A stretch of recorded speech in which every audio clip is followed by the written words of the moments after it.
우리 옆에 사람 다시 한번 축복합니다. 예수님의 이름으로 축복합니다.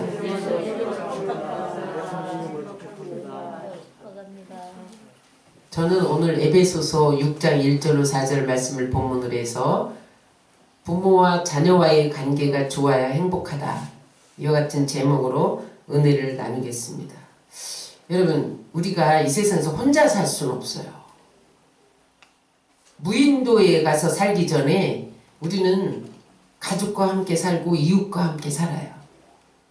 그런데 우리가 어느 때 행복하냐? 관계가 좋을 때 행복해요. 여러분, 우리가 아무리 많은 소유를 누리고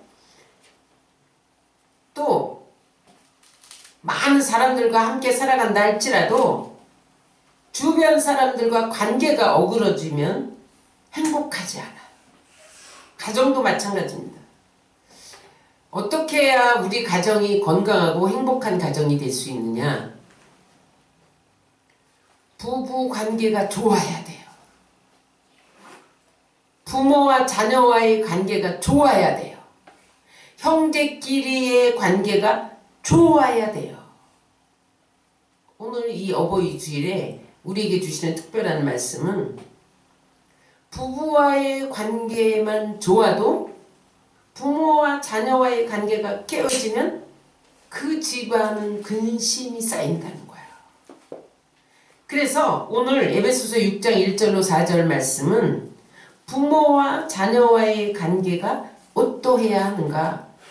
이렇게 살 때 건강하고 행복한 가정을 이룰 수 있다는 거예요.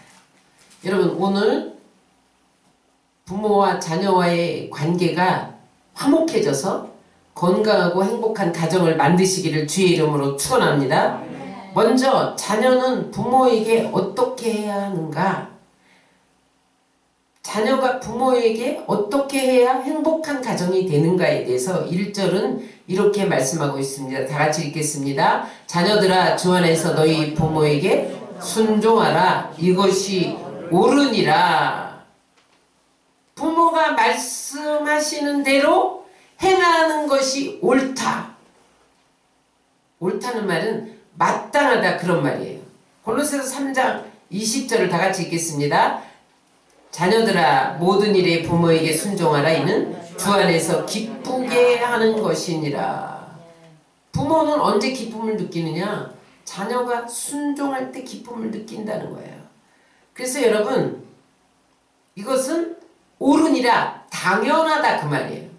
자녀가 부모에게 순종하는 것은 당연하다. 왜 그러냐? 어머니가요, 우리를 잉태하고 모태에서 10달을 키우잖아요. 그때 입도 타지요. 몸도 불편해서 잘 걷지도 못하지요. 그러면서 10달을 모태에서 양육하고, 그다음에 태어나면 똥오 좀 다 받아내. 전 먹여. 아버지는 경제적으로 돌봐야 돼. 여러분, 부모의 희생 없이 하늘에서 떨어진 자식은 하나도 없어요. 그래서 부모에게 순종하는 것이 마땅하다는 거예요. 만약에 부모를 순종하지 않고 공경하지 않으면 어떠냐? 구약에는요, 부모를 욕하고 부모에게 거역하고 불순종하는 자를 어떻게 하라 그랬어요? 돌로 쳐 죽이라 그랬어요. 사형시키라, 오늘날에 말하면. 레위기 20장 9절 말씀을 다 같이 읽겠습니다. 만일 누구든지 자기 아버지나 어머니를 저주하는 자는 반드시 죽일지니 그가 자기의 아버지나 어머니를 저주하였은즉 그의 피가 자기에게로 돌아가리라.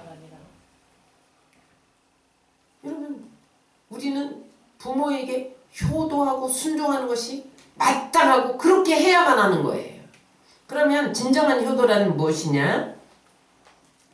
따라하세요. 부모님께 순종하는 것이다. 부모님께 순종하는 것이다. 순종하는 것은 구체적으로 뭐냐면 명령에 따르는 거예요. 따라하세요. 순종하는 것은 주님의 명령이다. 주님의 명령이다. 명령은 해도 되고 안 해도 되는 거예요. 군인이 전쟁터에 나갔어요. 지금 상대방에서 포탄이 막 내려, 지금 막 날라오고 있어. 그러면 사령관이 볼 때 지금은 엎드려야 돼.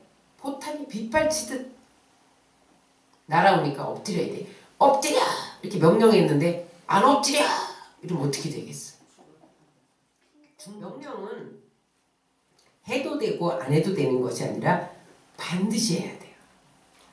부모에게 순종하는 것은 해도 되고 안 해도 되는 것이 아니라 반드시 해야 돼요. 요즘에 아이들이 영악하잖아요. 그래서 좀 부모보다 컴퓨터도 잘 알고 영어도 좀 한다. 그래서 부모를 무시하는 경향이 있어요. 부모의 말을 듣지 않아요. 근데 여러분 아무리 똑똑하다고 해도 부모 없이 자기는 존재할 수가 없는 거예요.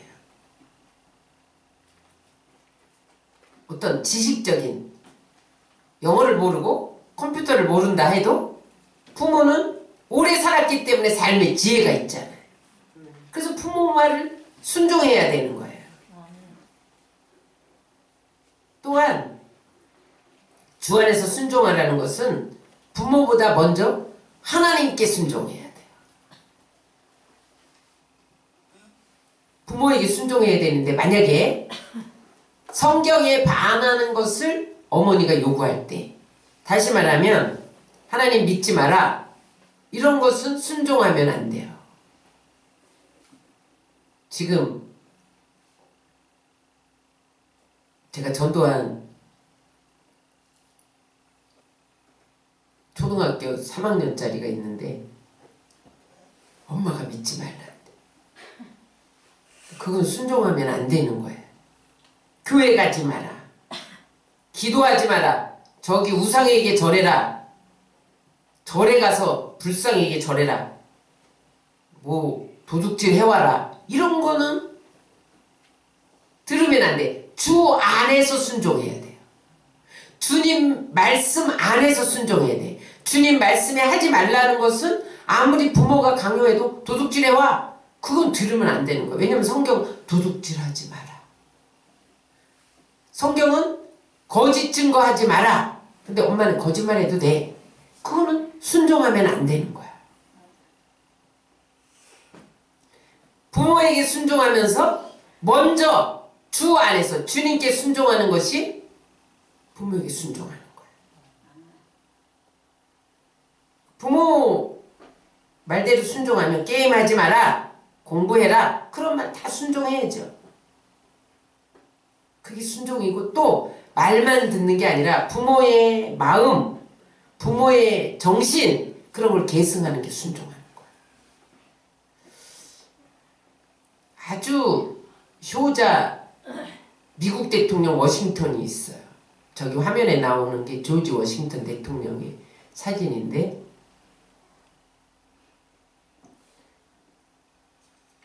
조지 워싱턴의 꿈은 세계를 항해하는 멋진 선장이 되는 거예요. 그래서 이제 그 선박회사에 취직을 했어요.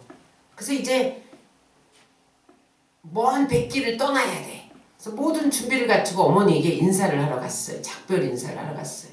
어머니가 아들을 보면서 슬피 우는 거예요.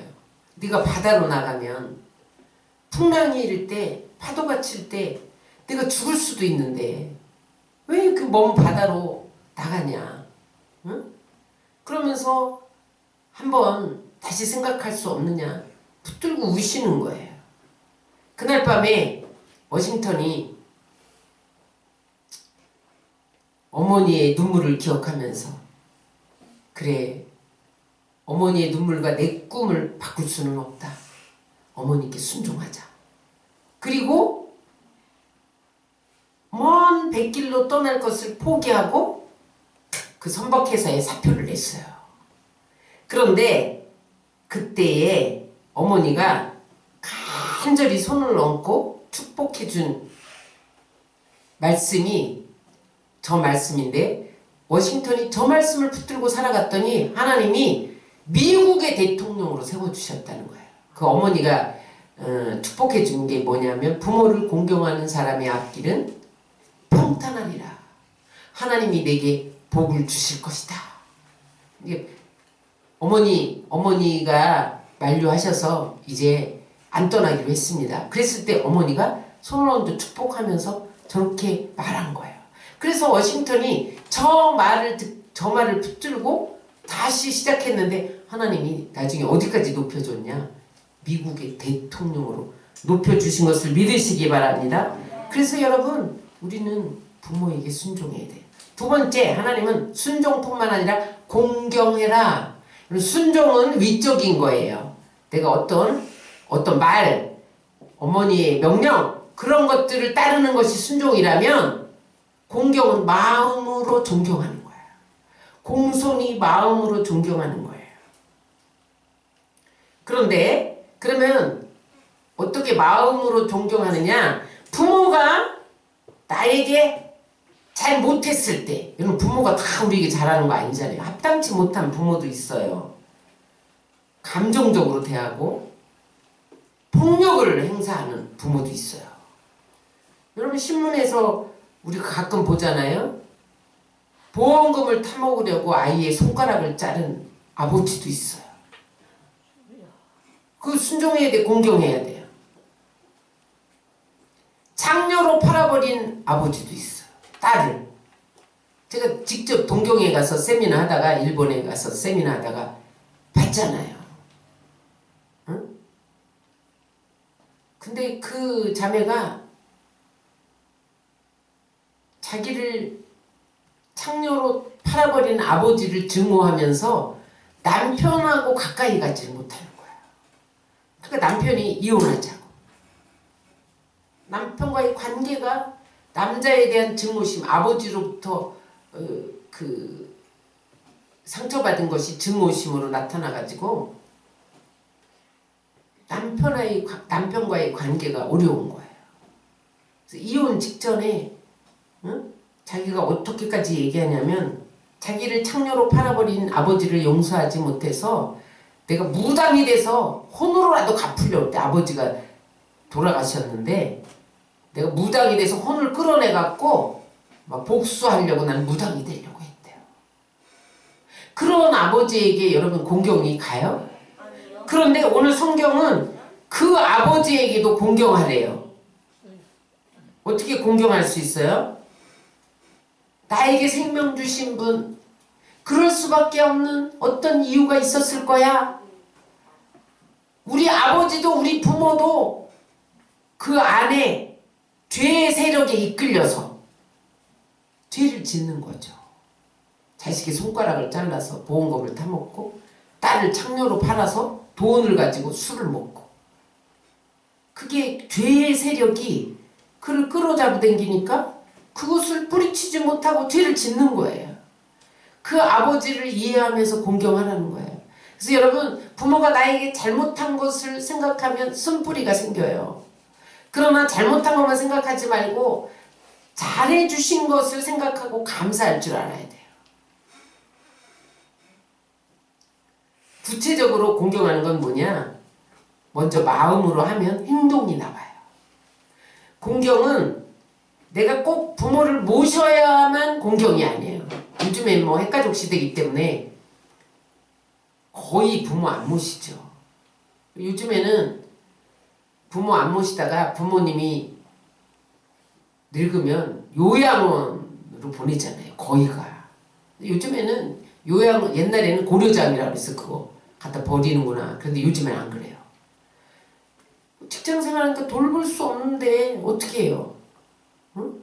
요양원에서 보호를 받아요, 요즘에는. 근데 공경하지 못한다 할지라도, 부모를 모시고 살지 못한다 할지라도 요양원에 가 계시면 자주 찾아뵈어야 돼요. 전화도 하고, 용돈이 필요하면 용돈도 드리고, 응? 어머니 말이 틀렸다고 핀잔 주지 말고 허물을 덮어드리고, 부모의 허물을 덮어드리고, 근심 걱정 끼치지 말고. 더 중요한 공경은 부모를 전도하는 거예요.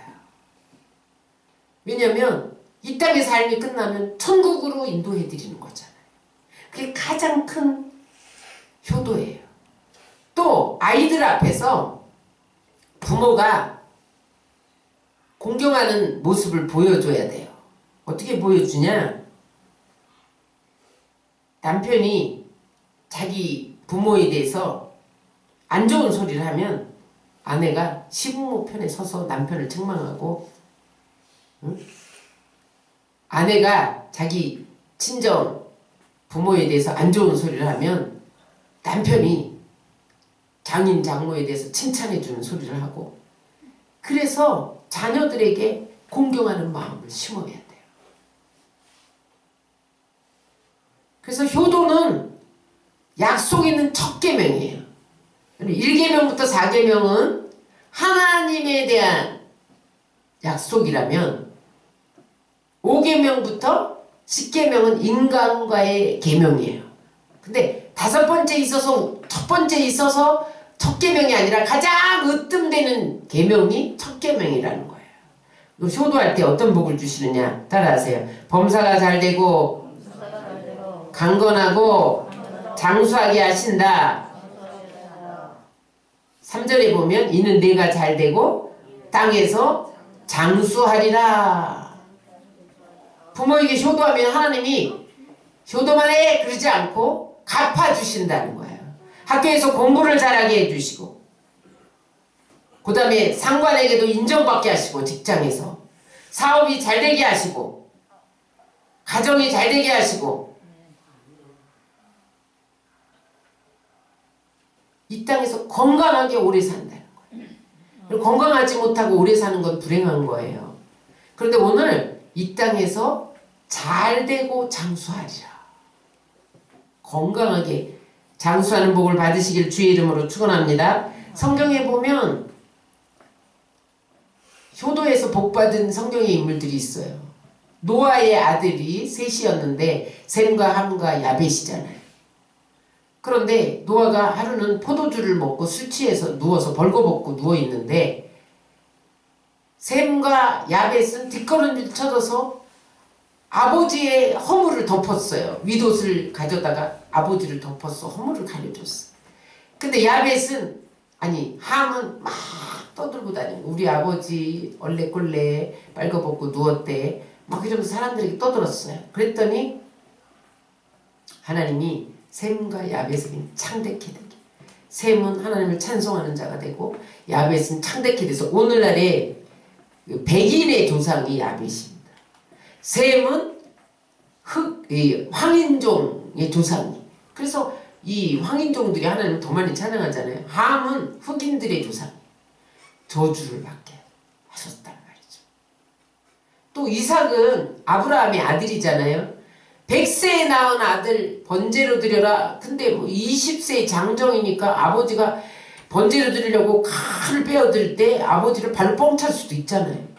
아버지가 번제단에 묶어놓을 때 순종한 거예요. 그랬더니 어떻게 됩니까? 그가 가는 곳마다 샘물이 터지고 100배의 농사를 짓게 하시고 그곳에서 그 후회에서 메시아가 온 것을 믿으시기 바랍니다. 그러므로 순종하면 반드시 하나님을 갚아주세요. 룻을 보세요. 이방인 모압 며느리잖아요. 오늘날 말하면 일본 며느리야, 딸. 그런데도 나오미 시어머니가 거기서 남편 잃어 자식 다 잃어 그리고 이제 고국으로 먹을 것 없어 살 길이 없어서 고국으로 돌아올 때에 둘째 며느리 오르바는 시어머니 뭐하러 따라가? 이방나라? 안 따라가 자기 길로 갔어요. 근데 룻은 이방 여인임에도 불구하고 이 시어머니를 봉양하려고 따라와서 뭐 했어요? 이삭 주어서 봉양했어. 그 이삭 주어서 봉양할 때에 그 효도를 하나님이 헤아리셔서 어떻게 하셨냐? 메시아의 족보에 들어가게 된 것을 믿으시기 바랍니다. 사도 요한은 자기 어머니도 아닌 예수님의 어머니를 봉양했잖아요. 그랬더니 기름가마에 들어가도 죽지 않았어요. 나중에 하늘나라의 비밀을 알아서 기록하도록 요한계시록을 기록한 하나님이 비밀을 가르쳐줬어요. 그리고 제자들 중에서 가장 장수한 자가 요한이에요.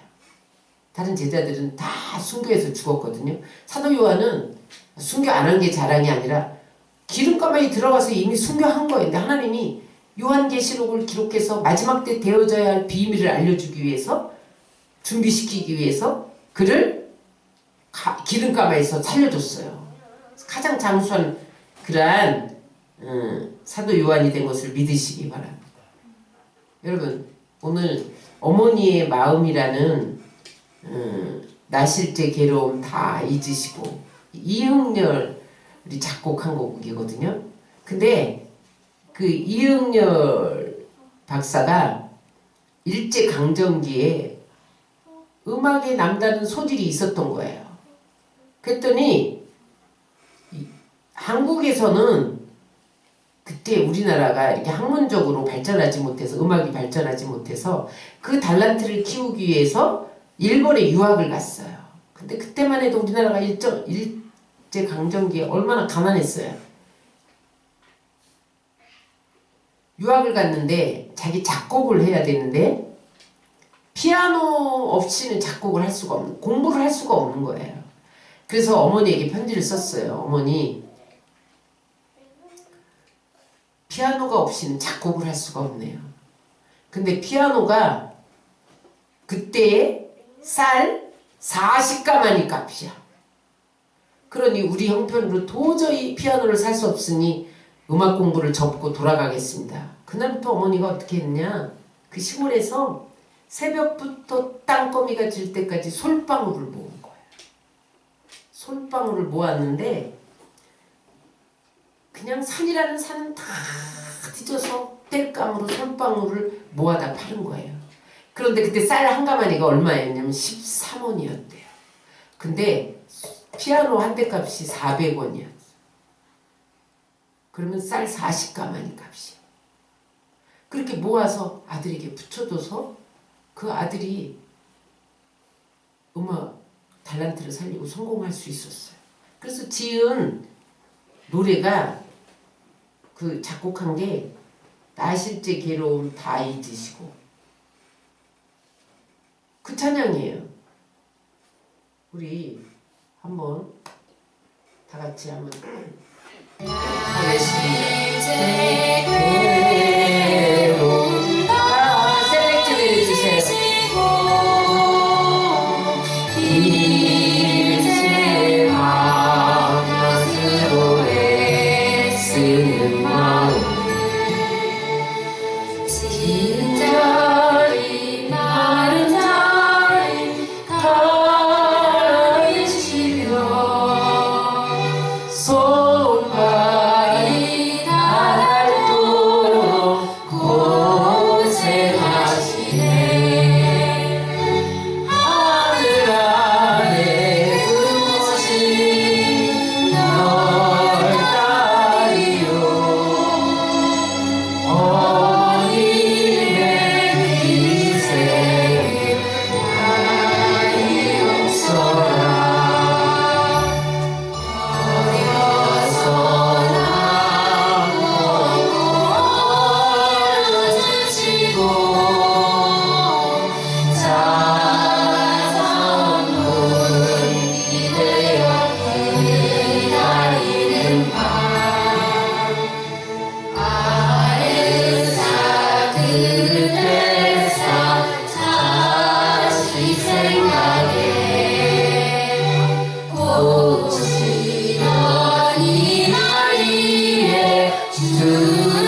사랑은 헤아릴 수 없죠.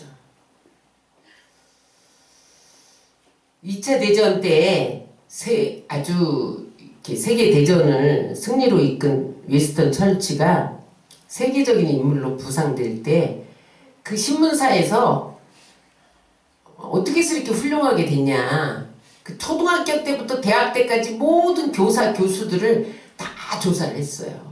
도대체 이 윈스턴 처치를 이렇게 훌륭하게 됐냐.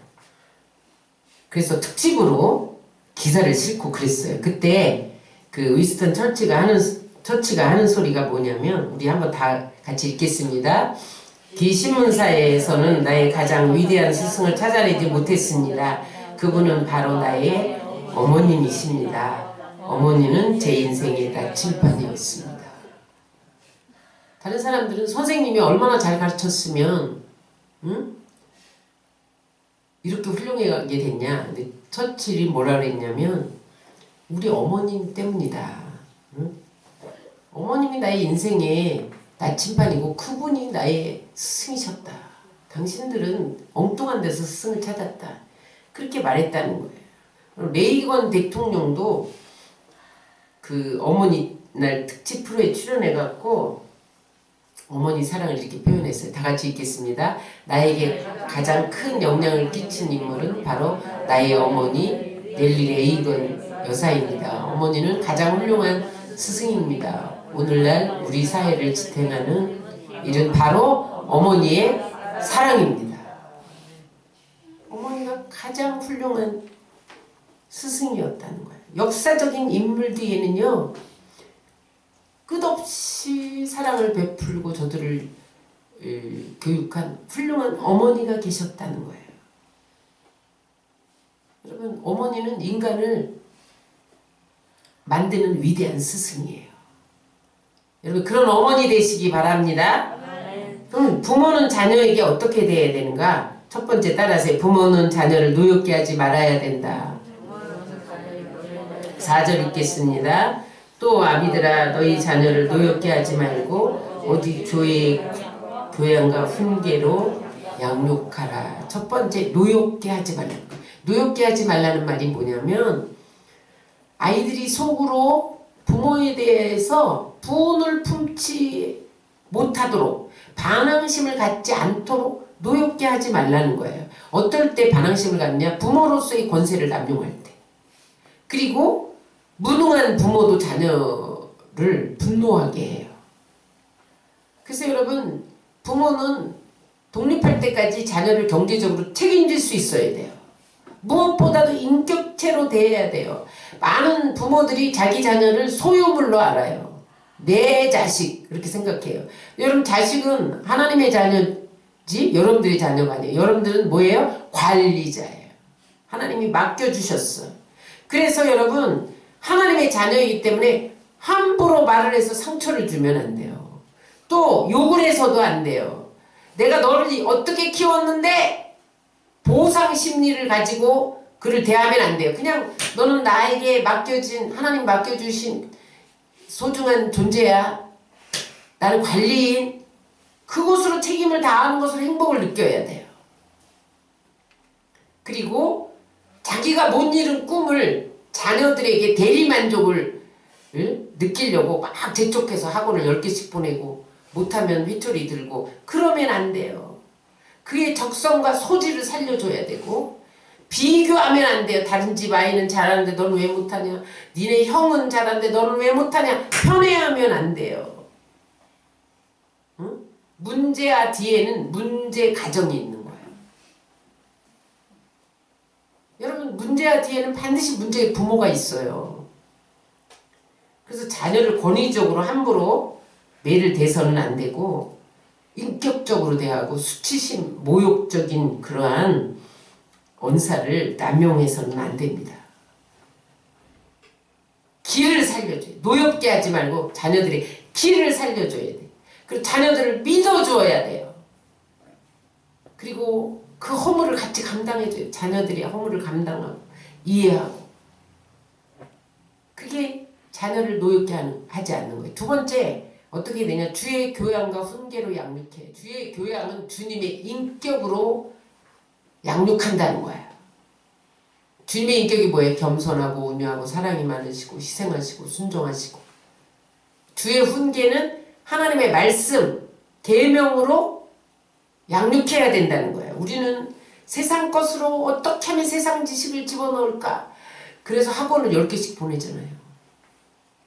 하나님은 주의 인격으로 하나님 말씀으로 양육할 때에 하나님이 원하는 사람이 된다는 거예요. 그 다음에 그가 이 땅에서 영향력 미치는 사람이 된다는 거예요. 미국 교육과 한국 교육은 너무너무 차이가 많아요. 우리나라 교육은요, 대학 입시에 목숨을 걸어요. 그래서 얘네들이 어려서부터 좋은 대학 가야 된다, 이게 목표야. 그래서 그냥 그 지식적인 그 공부, 주입식, 막 그런 공부에 치우쳐서 애들이 길을 못 피고 살아요. 인성교육이 안 돼요. 미국 아이들은요, 풀어놓아서 놀게 해요. 초등학교 때부터 보니까 미국 교육은 산수 100점, 국어 50점 이런 걸 안 따지고 놀게 하더라고, 놀게. 그 다음에 그들이 숙제가 뭐냐면 초등학교 졸업할 때까지 악기를 2가지 이상 배우고 운동을 1가지를 하는 거야. 수영을 하든지 뭐 특기. 그러니까 걔네들이 놀면서 수영하면서 악기 다루면서 그러면서 인성이 풍부해져. 그러니까 주님의 인격으로 키우는 거야, 걔네들. 그래서 잠언서 22장 6절을 보면 다 같이 읽겠습니다. 마땅히 행할 길을 아이에게 가르치라. 그러면 늙어도 그것을 떠나지 아니하리라. 잘못했을 때는 따끔하게 회초리를 들어야 된다는 거야. 죄 짓고 있는데도 덮어주면 안 된다는 거야. 이건 죄다. 다시는 못하게 따끔하게 회초리를 들어야 돼. 저는 늘 이 말씀을 전할 때마다 생각나는 예화가 있어요. 한 사형수가 이제 교도관이 마지막으로 누가 제일 보고 싶으냐, 한 사람만 만나라. 어머니가 보고 싶다. 어머니를 불러왔어요.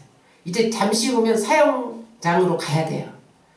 근데 어머니를 만나서 제일 먼저 한 말이 뭐냐면, 어머니, 그때 내가 그 계란을 도둑질할 때 왜 못하게 때리지 않았어요? 그래서 그 계란 도둑이 소도둑, 그 다음에 횡령, 사기치는 사람으로 사형수에 해당되는 그런 범죄자가 된 거예요. 그래서 왜 그 계란을 훔쳤느냐? 시골에 살 때 먹을 게 없잖아요.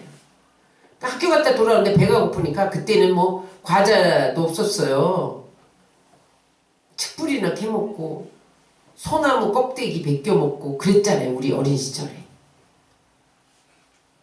배가 고프니까 남의 닭이 어디서 꼬꼬댁 알라면 훔쳐오는 거야.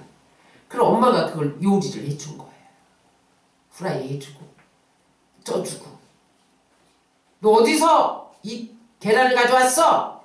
회초리를 때리지 못해가지고 이 아이가 장성해서 소도 훔쳐오고 남의 돈도 훔쳐오고 횡령도 하고 사기도 치고.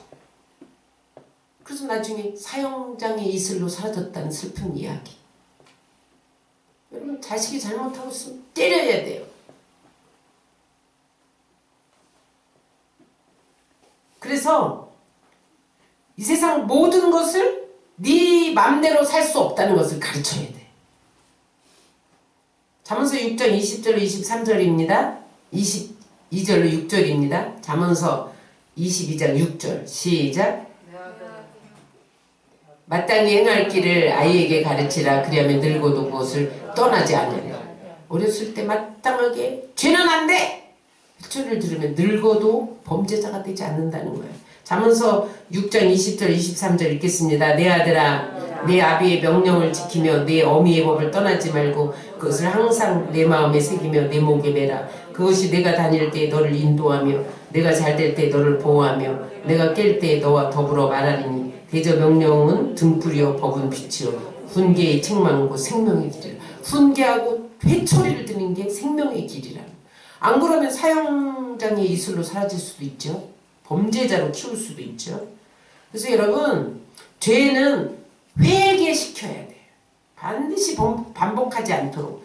그런데 여러분 어렸을 때 죄를 회개하는 법을 깨닫지 못하면 어떻게 되느냐. 그래서도 회개할 줄 몰라요. 자꾸 자기 죄를 은닉시켜. 또 다른 변명거리, 핑계거리 회개하지 않아. 그러므로 여러분 잘못했을 때는 따끔하게 책망하고 주의 교양과 훈계로 양육하시길 주의 이름으로 축원합니다. 아멘. 무엇보다도 자녀들에게 본이 돼요. 말로는 안 돼요. 내 행동으로 보여야 돼요. 그리고 아이들에게 꼭 조심해야 할 말이 있어요. 너는 왜 나를 아는지 모르겠어. 그런 말을 하면 안 돼요.